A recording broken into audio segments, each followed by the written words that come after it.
Hello, everybody. This is Alex from Swoosh English. Thank you very much for coming along to today's OET Listening Part C class. Really looking forward to this class. We've got Fiona, one of our UK native OET teachers, who's going to be joining me very, very soon. We had some technical issues with Facebook Live, where we usually do these live classes.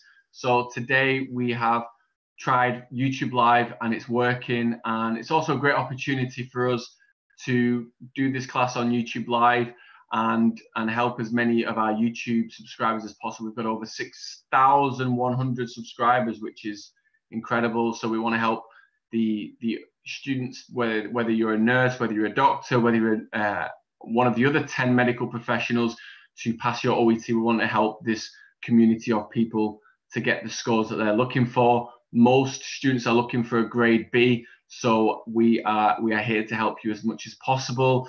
A lot of students are asking for OET 2.0 materials. They're looking for lots of lessons, whether it's live classes, whether it's video courses, materials. So we want to help you as much as possible today and as the weeks and months go ahead, whenever you've got your examination. So great to see you. I would love to find out where everybody's from. So we've got students from all around the world who follow us. So it's great to have that global presence. We've got some of our VIP paid program students in the class, Dorothy and Raheli. Good to see you both. I think we'll be having some more of our VIP students coming into the class very, very soon as well. So let's see where everybody's from. And it's great that we're finally able to do a YouTube Live instead of just being on Facebook. So I think the technical issues were meant to be, so we would have an opportunity to do YouTube Live rather. So let's see where everybody is from. Please let me know where you are from, and also, are you a doctor or are you a nurse? I'm going to have a look at the comments on my phone coming up. So please let me know where you're from and even which country you're living in right now, because, for example, we have, I don't know, Indian nurses, Filipino nurses who are working in the UAE, in Saudi Arabia, etc. So it's an opportunity nowadays for medical professionals to travel all over the world. I know most of you will be looking to move to the UK or Australia, so it just depends on your preferences. So let's see who we've got in the class right now. Okay, I'm just bringing it up. Can't seem to see it on my phone for some reason. I'm not sure why. Okay, so let's see if I can see on here. 1 second, everyone. And please let me know what your big challenges are with reading or listening 2.0. Like I said, a lot of people are asking for these materials in particular. So I'd love to see how we can best help you. And I'm having a look at the comments on my laptop instead of my phone. For some reason, they don't come up.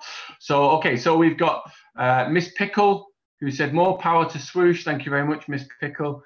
Nice name as well. Debbie said hi. Sarah, hi. Rini said hi.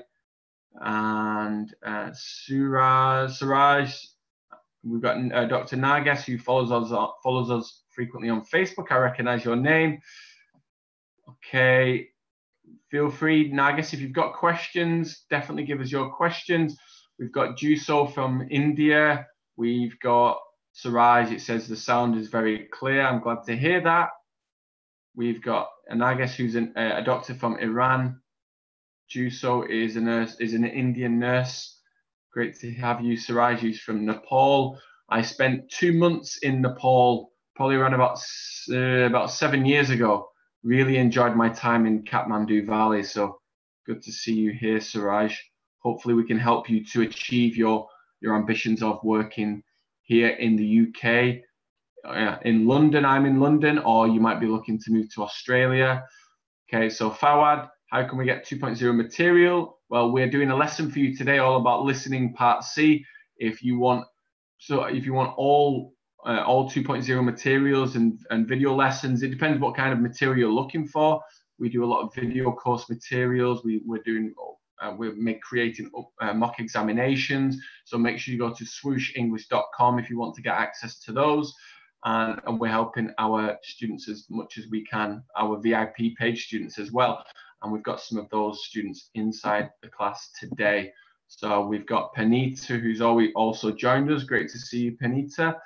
So we are going to get started very soon. And in just a few minutes, we are going to be bringing Fiona, who is one of our UK native OET teachers, into the class.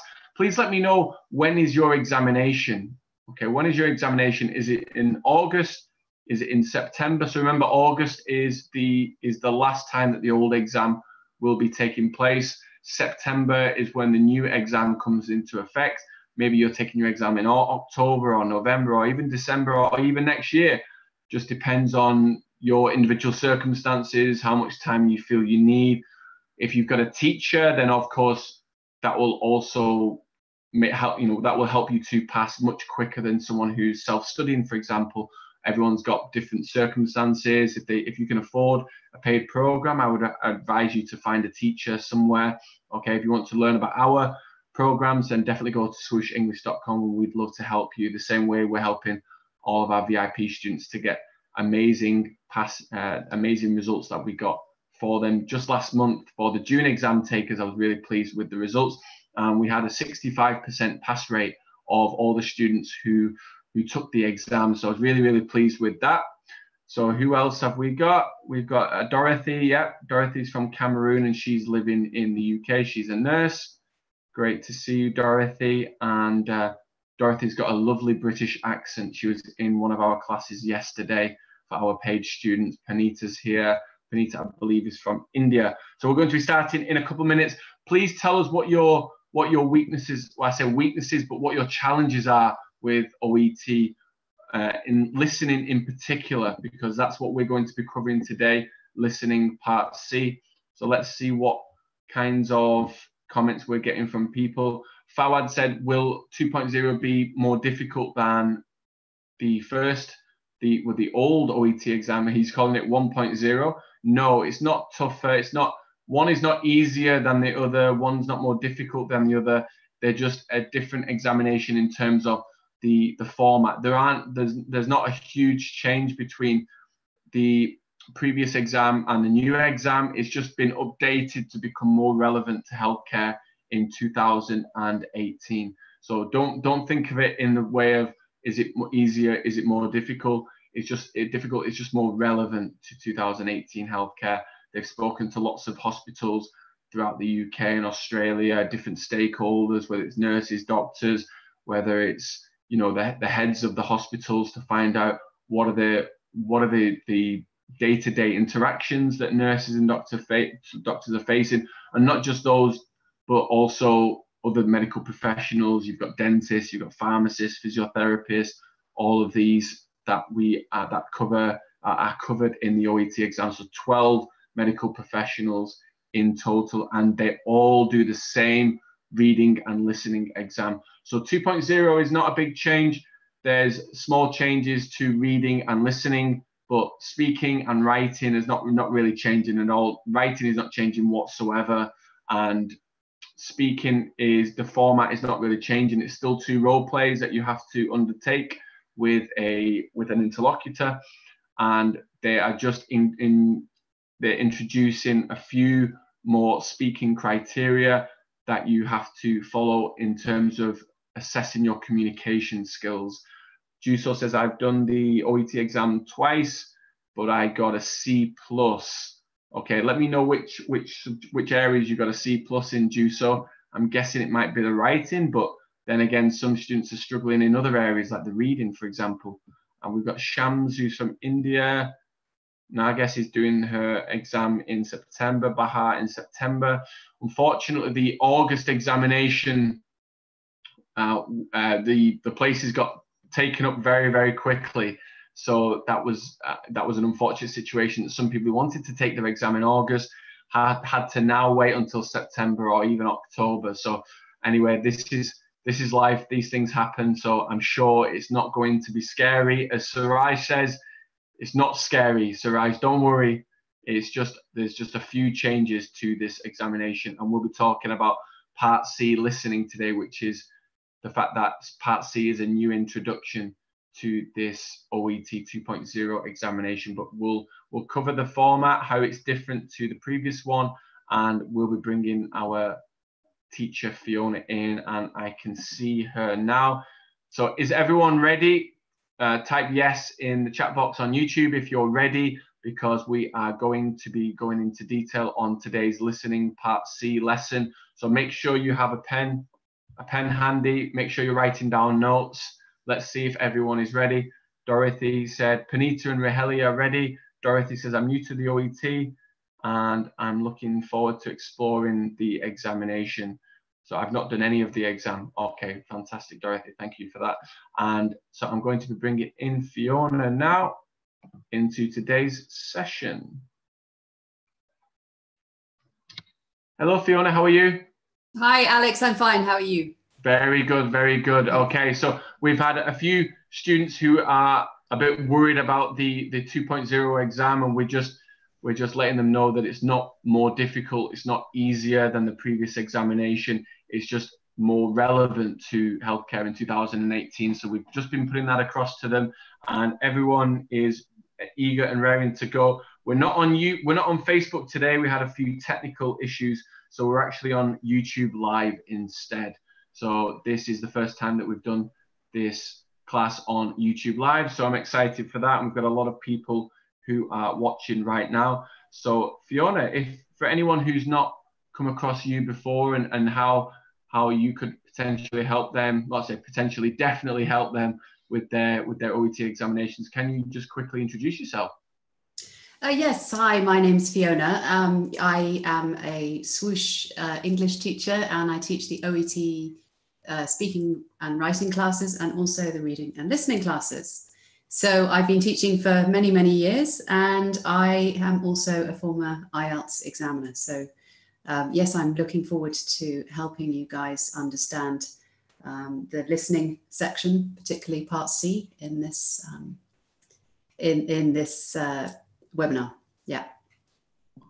Fantastic, Fiona. So we've also got some of our current VIP paid program students in the class today: Raheli, Panita, Tasneem, Dorothy. So great to have all of you. And if you want to ask any questions, you want to be part of the class, you want to ask us any questions out loud to our VIP students, you're more than welcome to do that. So just let us know in the chat box, and then we'll invite you inside the class. So let's get started, Fiona. If you can share your screen, and then we can get going. Is everyone ready on YouTube? Let's see if everyone's ready. We've got Shams, yes. Fawad, yes. Siraj, yes. Let's go. Juso, yes. Okay. Seems like everyone is ready then. Fantastic. Okay, so good to see lots of people here and ready to learn lots of interesting things today. So we're going to be looking at listening Part C. Yes, I think Alex is probably taking you through what happens in the other parts of the test. Is that right, Alex? I've not so far. No, we didn't really get started because of the Facebook technical issue. But yeah, just if you can mention about what's involved in Part C. Part C. Okay. Yeah. Sure. So yes, just briefly, Part C is you listen to two presentation extracts. So it could be a presentation, it could be an interview, and they are both workplace scenarios and things you might come across in your professional lives.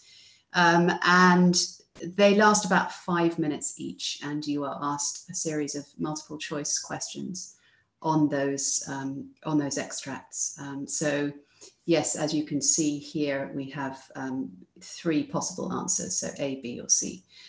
So yes, that is Part C. It tests your ability to follow a recorded presentation or interview on a range of different healthcare topics. Okay, so let's just have a look at the instructions for Part C. It says in this part of the test, you'll hear 2 different extracts. In each extract, you'll hear health professionals talking about aspects of their work. Okay, so we have questions 31 to 42. And as you can see here, there are two different extracts. So in this first one, we're told what the situation is. So you hear an interview with a cardiologist called Dr. Jack Robson, who is an expert on Chagas disease. So when you read this, you should already be thinking, maybe you can predict some of the information, maybe you have some idea of what Chagas disease is. If you don't, doesn't matter. Okay, so you're going to hear all the information that you need to answer the questions. If we scroll ahead, you can see extract 2, questions 37 to 42. And this time you're listening to an occupational therapist giving a presentation to a group of trainee doctors. So two slightly different situations there. You will hear, you were given time to read the questions for extract 1. So that's questions 31 to 36. And then that extract is played, you answer the questions, and then we go on to the next extract. So we'll probably only have time for one extract today. We'll see how we go. First of all, can I ask if people can see my screen and people can see maybe at least the first. Oh, let me try and make it a bit bigger actually. Can you see my screen? Yes, I can see your screen, yes. Fiona. But yeah, if you can extend it a little bit to the. Well, that seems to be as far as it's going to go. But that's fine. Maybe we'll just stick with the first 3 questions and then move on to the next ones. Okay, sure. Okay. So yes, if everyone, okay, I'm going to start playing the recording and you will hear the instructions. I think it's a good thing to hear the instructions so you know what to expect in the actual test. And you'll also get some time to read the questions, okay, before you listen and complete the answers.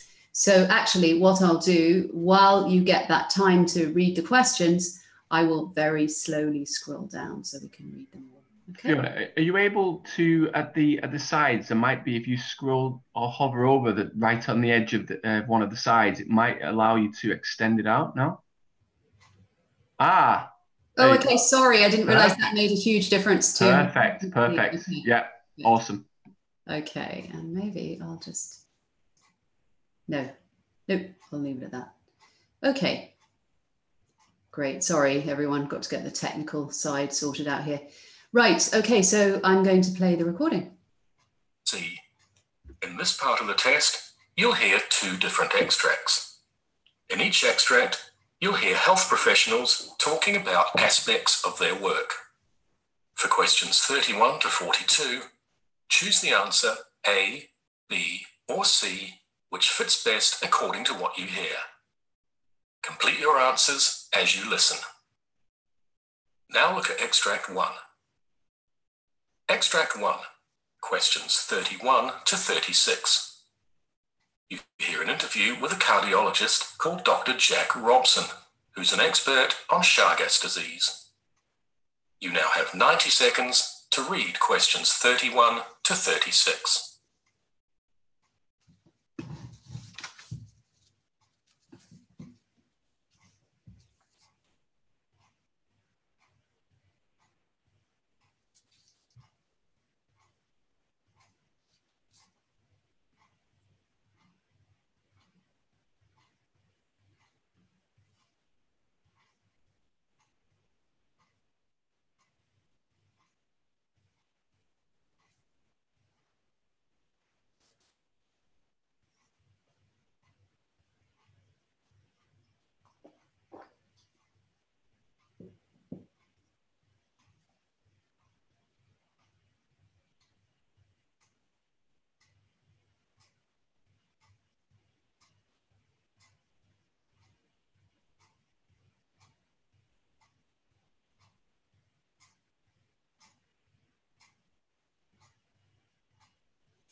Okay.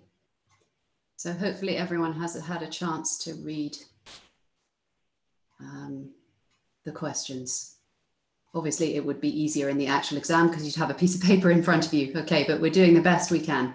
All right, so now that you've had a chance to read the questions, what you need, so when you were reading the questions in the actual exam, what you would need to be doing would be to underline keywords both in the question and in the possible answers. And when I say keywords, I mean, you know, not the ifs, ands, and buts, not the small grammar words, but for example, here you might underline social groups, and here you might underline neglected disease. You wouldn't underline Chagas because that's the whole topic of the talk. So you've got to listen out for this key phrase here, neglected disease. And then maybe social groups, don't realize they're infected, and then severe, its impact is severe, small number of cases, something like that. So just you're focusing in on the keywords and you're listening out for them, because that will help you to follow where you'll follow the speech and work out where you're going to find the answers. Okay. So hopefully everyone is ready. I'm going to play at least the beginning of the recording. Apologies for the ticking clock in the background. That's in my kitchen, but it's ticking away there. It should be fine when the recording is playing. Today we're talking to Dr. Jack Robson, a cardiologist and Chagas disease specialist in the USA. Dr. Robson, what is Chagas disease? And why is it referred to as a neglected disease? Chagas is caused by a parasite called Trypanosoma cruzi. Most sufferers become infected when they're bitten by an insect, commonly known as the kissing bug, which carries the parasite. Right. People often don't realize they've been bitten, and during the initial phase of the infection, symptoms are normally mild or absent. Okay. 70% of those infected never develop complications. For the other 30%, the disease tends to remain silent for a long time, often 30 years, but it eventually enters a chronic phase characterized by serious cardiac, digestive system, and neurological disorders. About 7 million people worldwide are thought to have Chagas, but it attracts relatively little publicity or funding for research. This indifference is largely down to it being primarily a disease of marginalized communities in Latin America, where it's endemic. Oh. You need resources to force significant action. Right, I see. And are there any concerns in the USA about Chagas? Yeah. Okay, so let's actually do the first one as an example. I'm going to give you a couple of minutes to say what you think the answer would be. Put your answers in the chat box.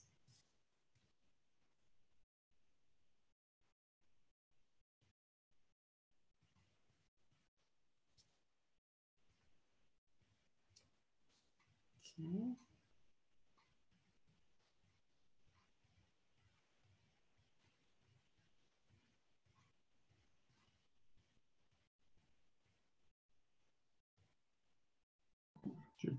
So Fiona, we've got some of our students, our VIP students, who've answered I can in see the that. chat box. Yeah. So we are going to wait for the students on YouTube to give their answers as well.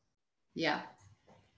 We've got an A, a B, and a B, and I can tell you that one of those is right. But which one?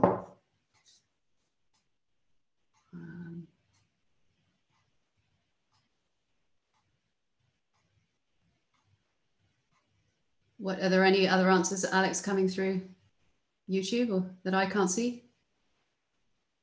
No. Not that I can see at the moment, but I would love for the YouTube audience to also attempt the question as well, because this is a great opportunity for you to complete the 2.0 exercises. Okay, we've got Juso who said B, Fawad said B, Neethu said B, Sham said B. Okay, so a lot of people are saying B. Okay, well, I have bad news. It's actually A. And Panita has given the right answer, and also Rahele. So I'm actually, because a lot of people have said B, I'm going to show you why it's not B. And in the listening test, this is actually quite a good point. In the listening test, they often have what we call a distractor, which is when they put in some information that makes you think, oh, it's that answer. And then you put down that answer, which everyone has done. They've put down B. And then you sort of stop listening for the correct answer. So I'm going to show you both the distractor and the actual correct answer. So I'm just going to share my other screen. Okay, so this is the tape script. I will make it bigger. So the answer should be A, because of the social groups it mainly affects. Actually, you can't see both screens. So I'm just going to write down those answers: because of the social groups it affects. And what did everyone say? Because patients often don't realize they're affected. Okay, they're infected. Okay, so I'm just going to make this tape script bigger. Okay, so this is his actual words. Hopefully everyone can see. Now, the correct answer is starts from the middle of this paragraph.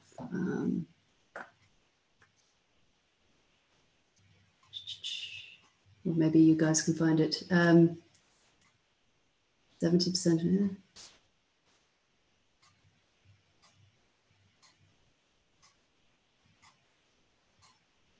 Okay, so if we look here, it says, this indifference is largely down to it being primarily a disease of marginalized communities in Latin America, where it's endemic. So if you remember, option A said because of the social groups it affects. Okay, and here, so it's a neglected disease. So this indifference is because of the marginalized communities. So that's talking about the social groups. That is the reason for the indifference. And a lot of people said that people often don't know they've been infected. That is true. He did say that. If you look up here, people often don't realize they've been bitten. That is not the reason for it being a neglected disease. So here it also says it attracts relatively little publicity or funding for research, this indifference. So that's the whole idea of it being a neglected disease. So this is a good example of a distractor up here. You stop listening, you think it's B, but actually you've got to keep listening, it's A. Okay, hopefully that has clarified things for you. I'm going to go to the other screen.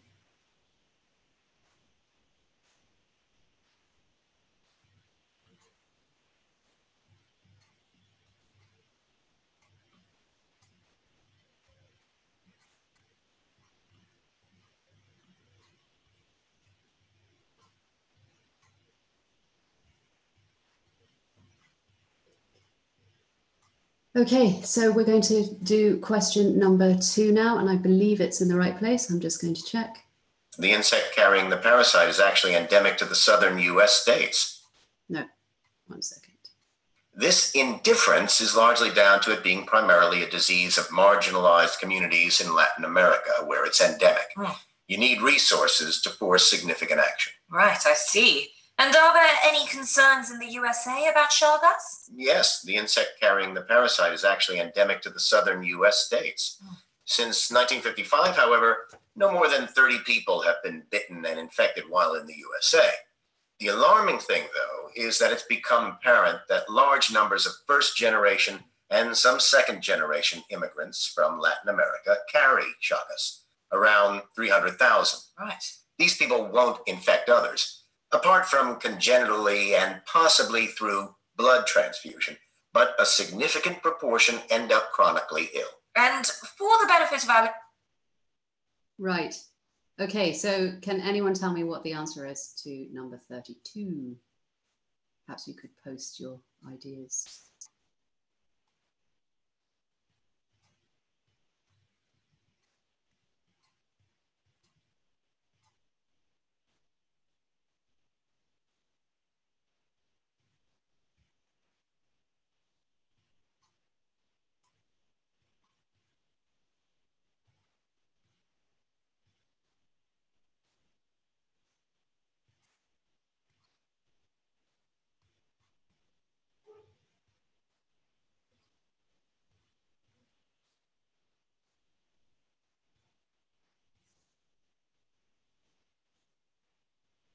Okay, so we've got Panita is saying it's C, and we've got Raheli saying it's B.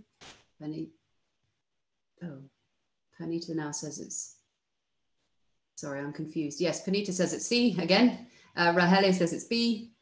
Tasneem says it's C. Any other ideas from anybody else before I tell you the correct answer?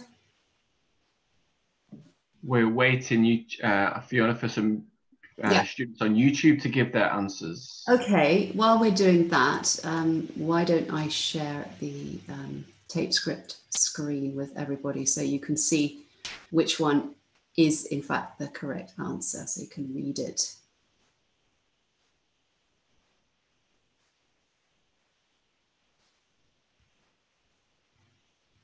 So it's in this paragraph here. Are there concerns in the USA about Chagas? So just have a quick read of what he says here and you'll find the answer.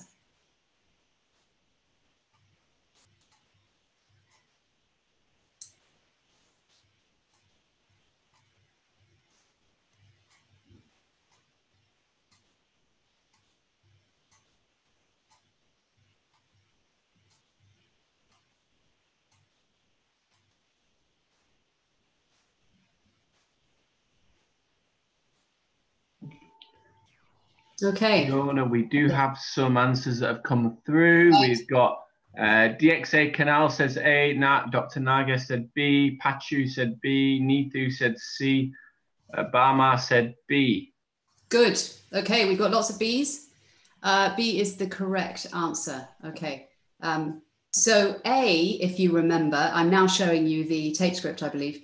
A said a rise in the number of people at risk of being infected with the disease. So a few people said A, and if you look at the tape script, it says the insect carrying the parasite is actually endemic to the southern US states. Since 1995, however, no more than 30 people have been bitten and infected while in the USA.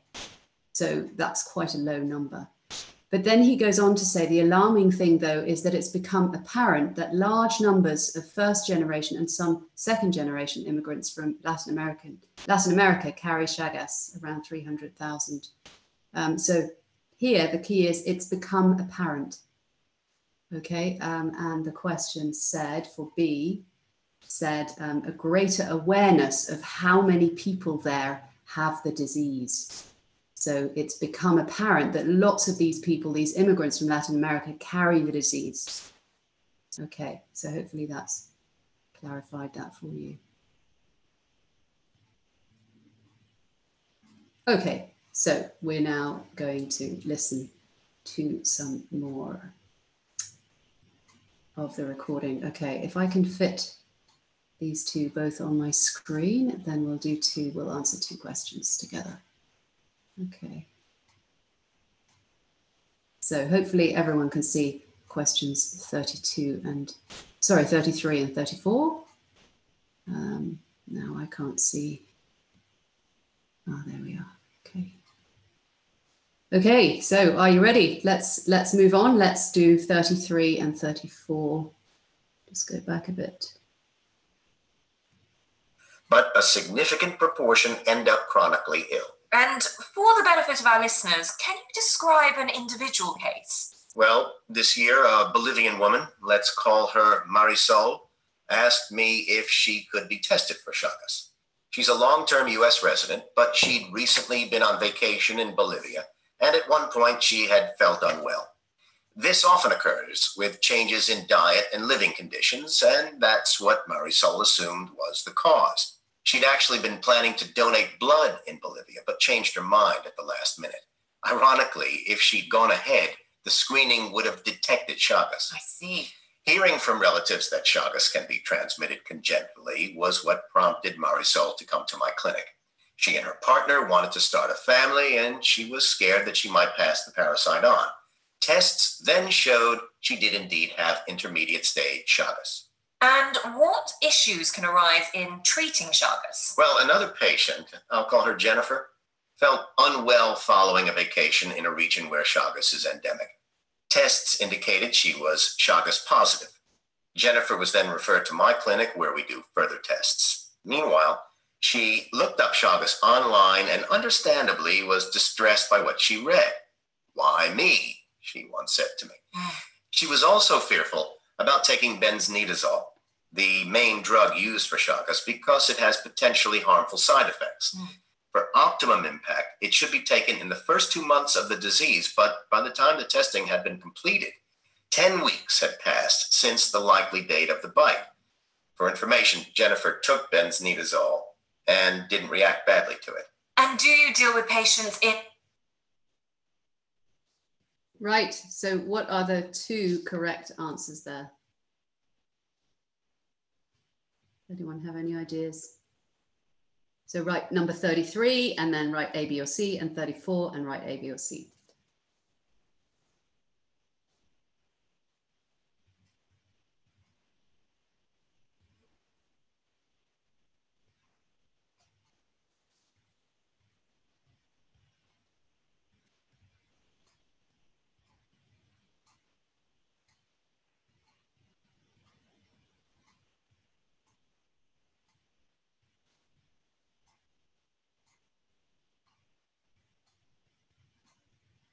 Okay, keep your answers coming.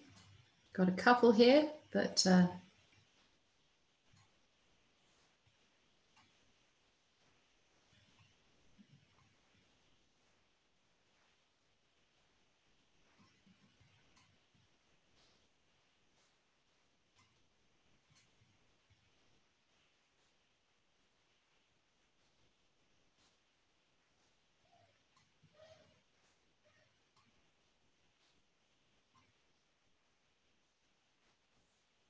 okay, so we've got some ideas coming through here. Some people say that, actually, I think most people say that 33 is A, and that is correct, okay? So she was worried. So when you listen to this, by the way, or before you listen to this, it's always good to underline names as keywords. So you're listening out for that name, Marisol, okay?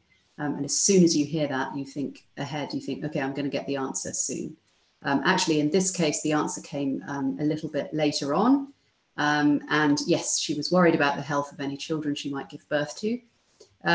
B was a little bit of a distractor because she did give blood, but she didn't want to know whether it was safe for her to donate blood in the future. So yes, I think most people got A right. Sorry, 33 right. So 33 is A. Yeah, Fiona, that's what we're getting on YouTube as well. Song Son said 33A, Rincy said A, DXA Canal said A, Neithu said A. Few people said C for the first one. Okay, so yeah, she thought she had symptoms associated with the disease.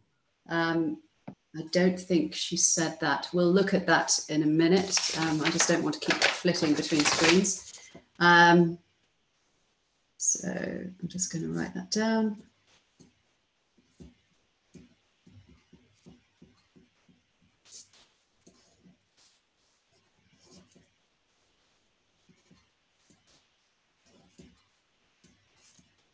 Okay, and number 34, we had a few different ideas.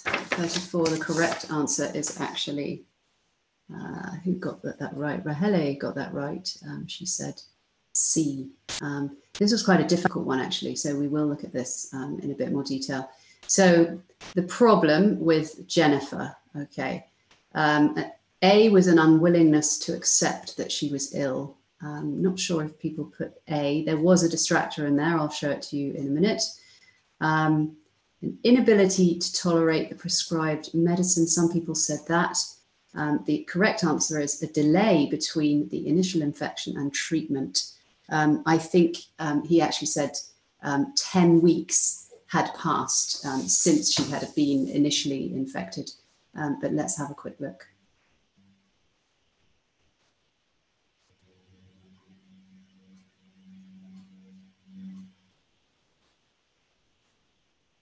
Okay, so here we've got, well, let's first of all, well, we've still got Jennifer in our minds. This was question 34.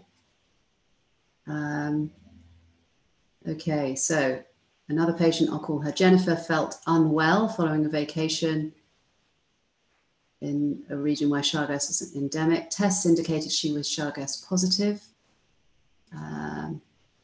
She then had to do further tests.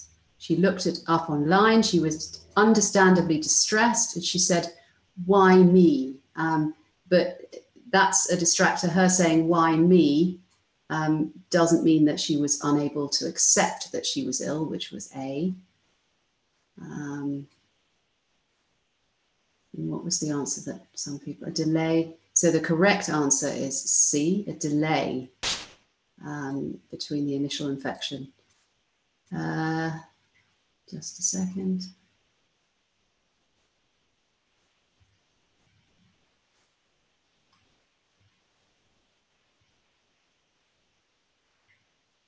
Okay, so for optimum impact, it should be taken. So we're talking about the drug, okay? Should be taken in the first 2 months of the disease. But by the time the testing had been completed, 10 weeks had passed since the likely date of the bite.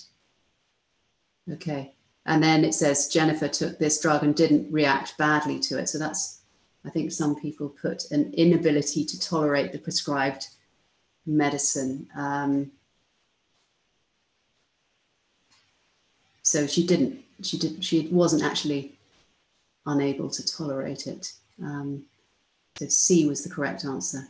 Okay, should be taken within the first 2 months, but 10 weeks had passed. So a delay between the initial infection and treatment was the correct answer. Let's go back to Marisol.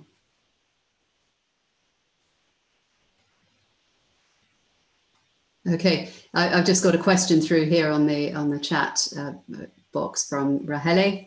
So Rahele says, my main problem is that all questions are multiple choice and all the time we should be reading and listening at the same time. And most of the time the answers are tricky. It's like IELTS, very similar to IELTS. Yeah, okay, Rahele, sounding a little bit frustrated there. Okay, so it does have some similarities to IELTS, and yes, it's challenging to read and listen at the same time. That's why you have to make the most of that minute or 90 seconds actually before you know, and underline the key words before you listen, so you'll really know what to listen out for. And you know, Rahele, practice makes perfect. So the more you listen and the more you do these kinds of practice tests, the better. Okay. But I do agree with you. It's challenging. It's challenging, but challenges are good.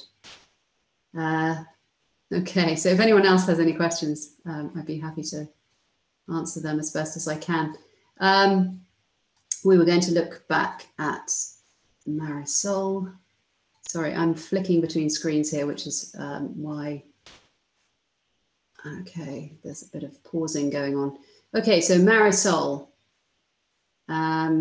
She was worried about the health of any children she might give birth to, and the correct answer, that was the correct answer. And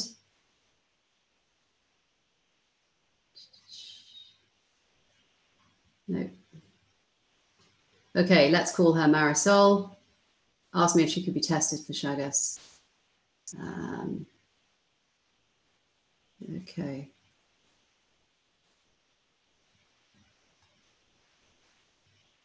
Okay, so what prompted Marisol to come to my clinic? She and her partner wanted to start a family and she was scared that she might pass the parasite on. So that's the correct answer. She was worried about the health of any children she might give birth to.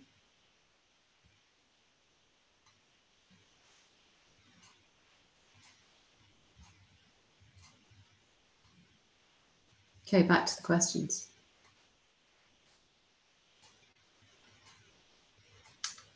So the final two questions in this extract. Okay, so we're going to listen to both of them.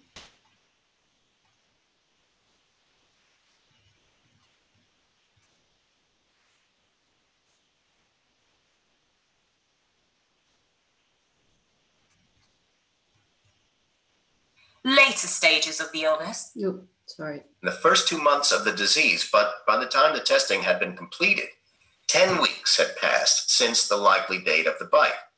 For information, Jennifer took benzonidazole and didn't react badly to it. And do you deal with patients in later stages of the illness? Yes, I have a 62-year-old patient called Juan. 8 years ago, he was diagnosed with dilated cardiomyopathy, and Chagas was also detected in him.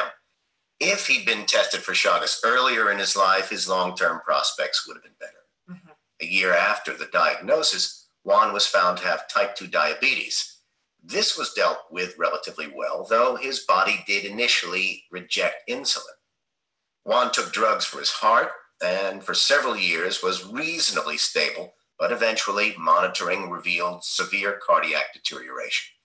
His experience is very much what you'd expect in someone who's had the disease for years, and it's reached the latter stages. There's no cure, and the main recommendations are rest, exercise, and appropriate diet. I see. And what can be done to combat Chagas generally? Plenty. Researchers are working on improved drugs to treat it and a vaccine. None currently exists, but it takes at least 10 years to supply a new drug. Another idea is to develop the existing drugs in tablets of different sizes. That could and should be done almost overnight. What's currently available is designed for adults, even though infants often have the disease.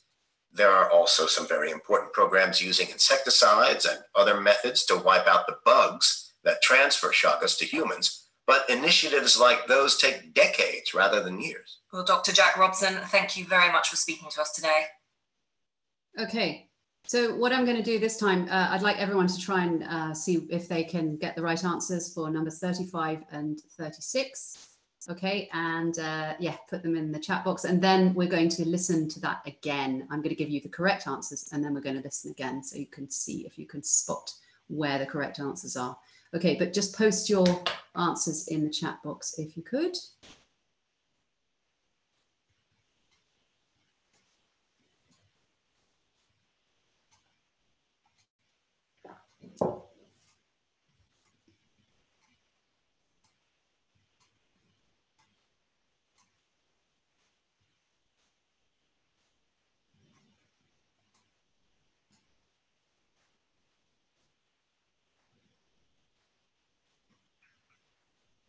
Nope, nothing coming through. Yeah, you've got one.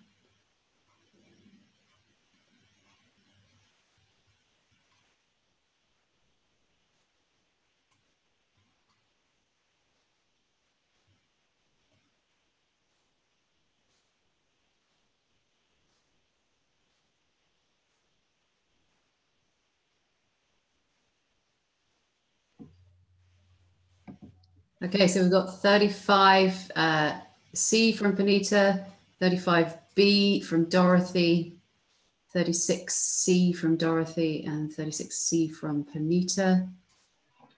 Fiona, I think our VIP students are much quicker than the YouTube students today. We're not getting any answers through at the moment, but if you're on YouTube, definitely please answer these questions. It's great practice for you.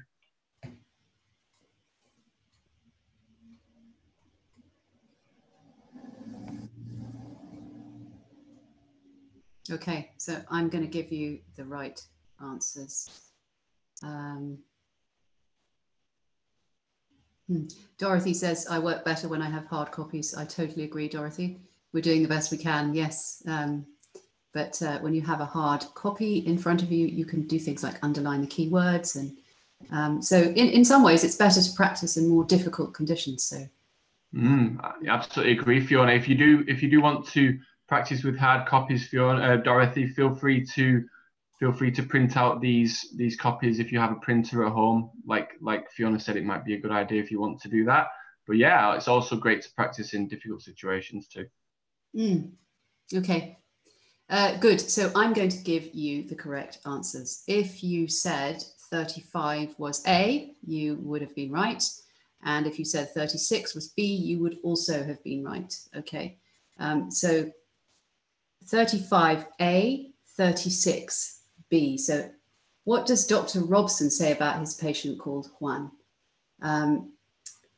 He says the development of his illness was typical of people with Chagas. Okay, and Dr. Robson thinks the short-term priority in the fight against Chagas is to produce medication in a form that is suitable for children. Okay, now you know those answers. I'm going, oops, don't know what happened there.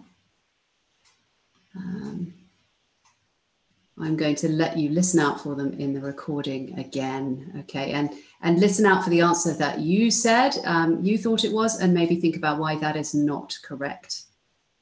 I'm going to see if I can go back to the right place.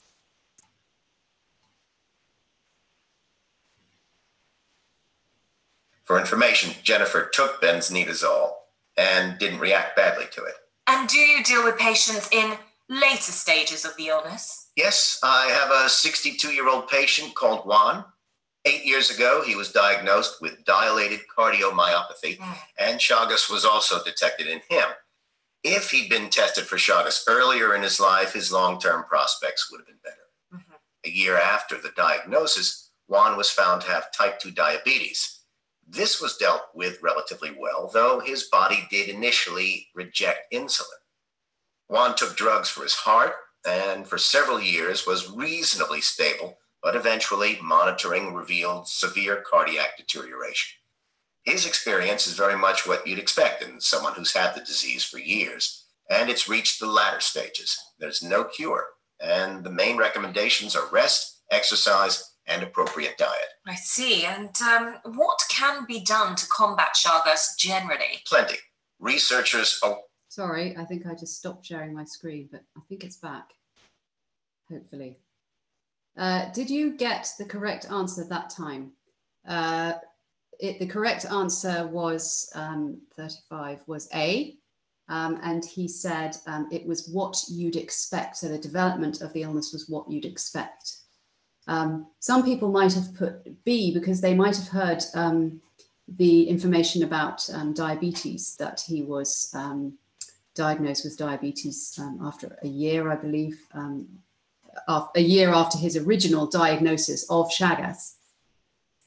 So it wasn't an incorrect initial diagnosis. So that was a distractor. The initial diagnosis was Chagas, and then he was diagnosed as diabetic. The medication he took was largely ineffective, and actually it said for several years he was reasonably stable with the drugs that he was taking, so that's not right. Okay, let's listen to the last part here. So Dr. Robson thinks the short-term priority in the fight against Chagas is to, and if you remember, the correct answer is B, produce medication in a form that is suitable for children. The key here is short-term priority. At the beginning, he starts talking about long-term solutions, but he says that could take, I think he says 10 years to perfect. So just listen out for those two things. Recommendations are rest, exercise, and appropriate diet. I see. And what can be done to combat Chagas generally? Plenty. Researchers are working on improved drugs to treat it and a vaccine. None currently exists, but it takes at least 10 years to supply a new drug. Another idea is... So it says it takes at least 10 years to supply a new drug. So design and manufacture a viable vaccine, yes, but that's not a short-term solution. Okay, 1 second. 10 years to supply a new drug. Another idea is to develop the existing drugs in tablets of different sizes. That could and should be done almost overnight. That could and should be done almost overnight, short-term priority. So you should be kind of listening for, oh, maybe that's the answer. Currently available is designed for adults, even though infant Sorry. to supply a new drug. Another idea is to develop the existing drugs in tablets of different sizes. That could and should be done almost overnight. What's currently available is designed for adults, even though infants often have the disease. There are also some very important programs using insecticides and So he said that could and should be done very soon. And what we have now is designed for adults, and we need medication for children. So that for infants, he said. Yeah. I'll just finish the recording. Methods to wipe out the bugs that transfer Chagas to humans, but initiatives like those take decades rather than years. Well, Dr. Jack Robson. And that was the last distractor, increase efforts to eliminate the insects which carry the parasite. But he said, but that could take decades rather than years. So, you know, we're really listening for the key words, short-term priority. The key word there was, I've totally forgotten what exactly his words were, but he was basically saying, you know, in the next year or so or something like that. But you've got to listen out for those key words. And he also talked about things that could happen, as I just said, in the next 10 years, but that is not short term, it's very long term. Okay, good. So I wonder if anyone has any questions.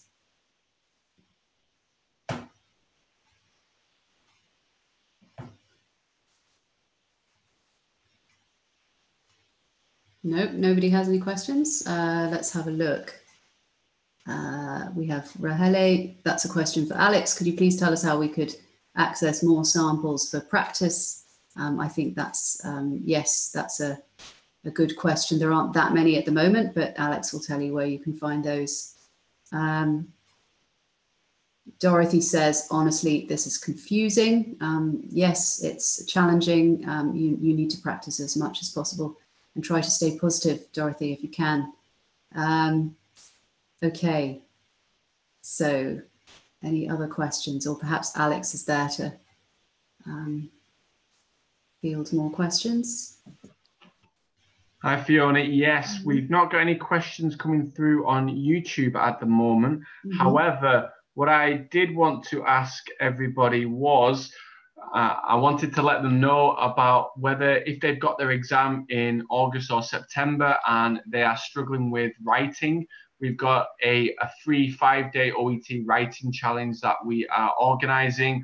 So if you want to join us on this journey of improving your writing from where it is right now, whether it's a CC+, which is the usual level that we see, up to that grade B, your target OET writing score, I would love to see you in our OET 5-day free writing challenge. So I will be posting that link inside the YouTube comment section, which I think is actually quite difficult, but I don't think YouTube allows us to put a URL, a website link in there.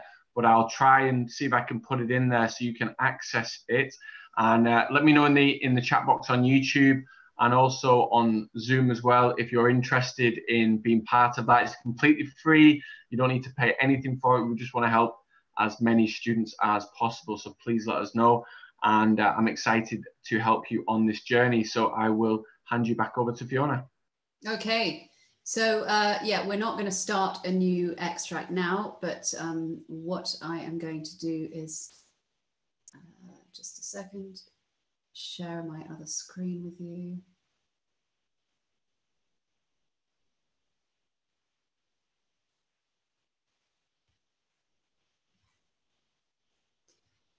Okay, so if you are doing any kind of practice test that does have a tape script, it's a good idea to go back and find out any reasons for, getting incorrect answers, see the strategies that you can use. If you got it wrong, why was it wrong?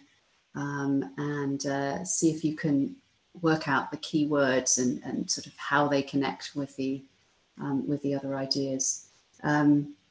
Okay, so Okay. Let's look. Maybe let's look back at this answer here, because I think quite a few people got this one wrong.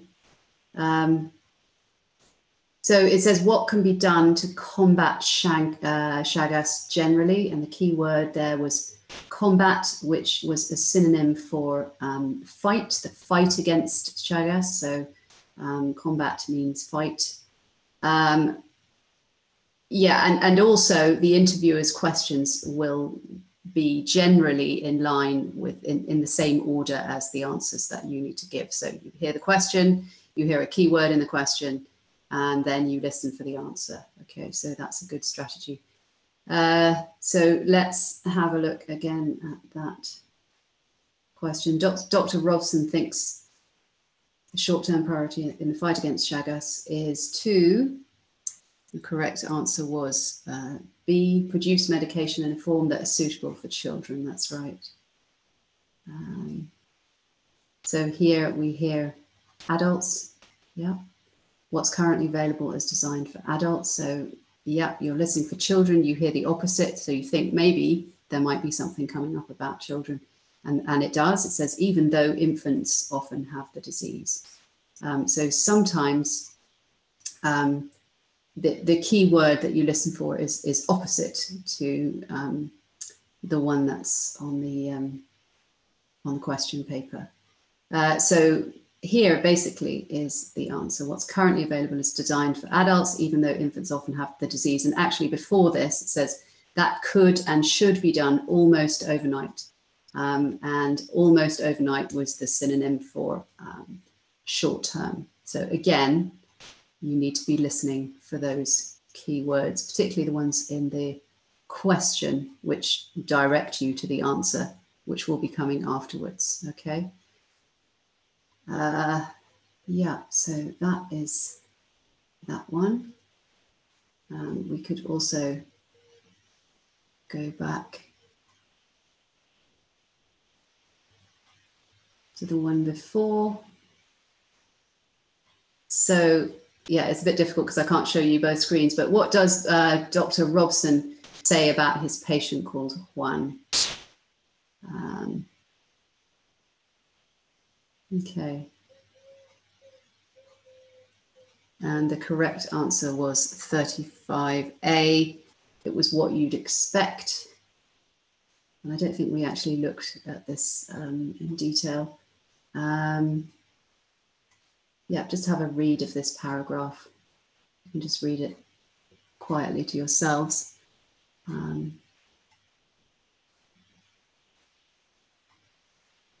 So the development of his illness was typical of people with Chagas.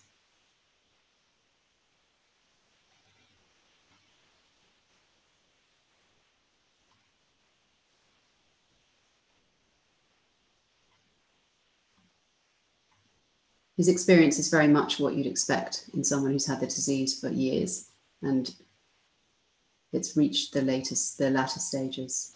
Okay, so that's basically a synonym for it's typical of people with Chagas. Okay, and an incorrect initial, the other answer was an incorrect initial diagnosis resulted in his condition worsening. And the distractor there was, if he'd been tested earlier, his long-term prospects would have been better, but it's not talking about the fact that he had a bad diagnosis. It says a year after the diagnosis, he was found to have type 2 diabetes, so that's another distractor, it's another disease, but he still had a diagnosis for Chagas.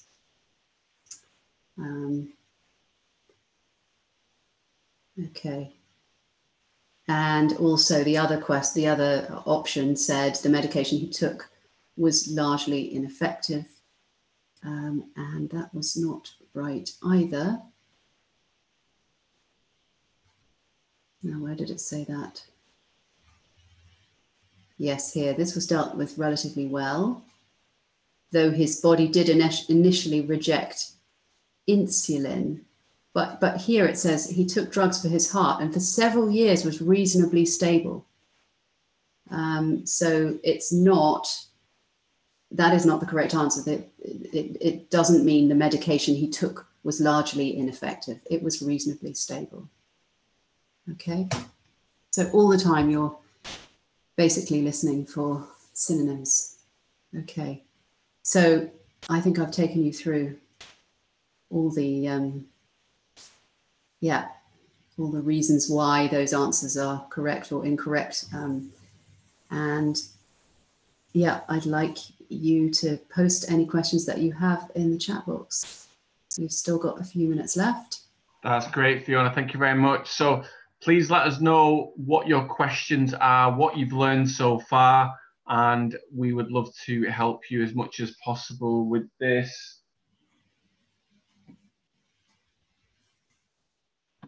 So what questions do we have for Fiona?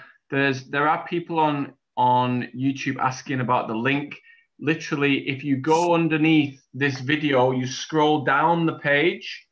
Okay, I could probably share my screen and actually show you. But let me see if I can share. Okay. So I'm just going to mute Fiona for a second. Okay, so if you scroll down the page, which I think you, a thumbs up, Fiona, if you can see my screen, yeah? Yeah, good, good, good. Okay, so if you can see here, underneath the comment section, so for some reason YouTube does not allow me to put it here, so I cannot put it there. But once you click, you scroll down the page, then you'll see I've posted it here.